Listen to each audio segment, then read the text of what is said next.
5ই August বাংলাদেশের জনগণ আওয়ামী লীগের বিরুদ্ধে রায় দিয়ে দিয়েছে।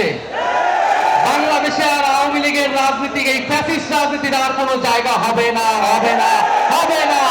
আমরা কিন্তু কড়ায় গন্ডায় জবাবদিহিতা নিব যে আমাদের বিচার কতটুকু আদায় হলো। যদি এর বিচার ছাড়াই আরেকটি সরকার চলে আসে তাহলে কি নিশ্চয়তা আছে যে আওয়ামী লীগকে আবার পুনর্বাসিত করা হবে না এই বাংলাদেশে? ফলে অবশ্যই বাংলাদেশের রাজনৈতিক দলগুলোকে, সরকারকে পরিষ্কার করতে হবে আওয়ামী লীগের ফয়সালা কি হবে।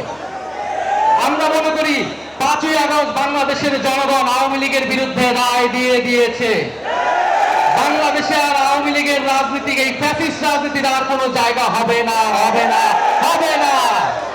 ফলে আমরা বলবো যে আমাদেরকে বলা হচ্ছে যে আমরা নাকি নির্বাচন পিছনের রাজনীতি করছি। খুব পরিষ্কার ভাবে বলতে চাই, পাল্টা কথা আপনাদেরকে বলতে চাই যে আপনারা বিচার ও সংস্কার পিছানোর রাজনীতি করবেন না। বিচার ও সংস্কারের প্রতি ঐক্যমত পোষণ করুন।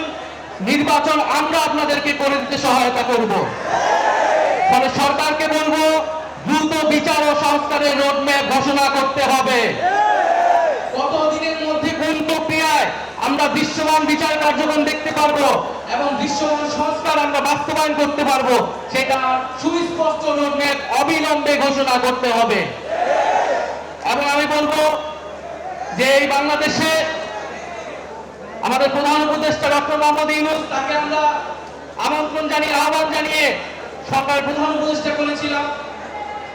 অন্যান্য উপদেষ্টাবৃন্দ রয়েছেন, সেনা প্রধান রয়েছেন, তারা প্রত্যেকেই কিন্তু কমিটমেন্ট দিয়েছিলেন যে মানুষের জানমালের নিরাপত্তা এবং বিচারের দায়িত্ব তারা নিচ্ছেন। ফলে এই কমিটমেন্ট থেকে কিন্তু তারা দূরে সরে যেতে পারবেন না। জনগণের সামনে কিন্তু তাদেরকে দাঁড়াতে হবে। আমরা কিন্তু কড়ায় গন্ডায় জবাবদিহিতা নিব যে আমাদের বিচার কতটুকু আদায় হলো, আমাদের সংস্কার কতটুকু আদায় হলো।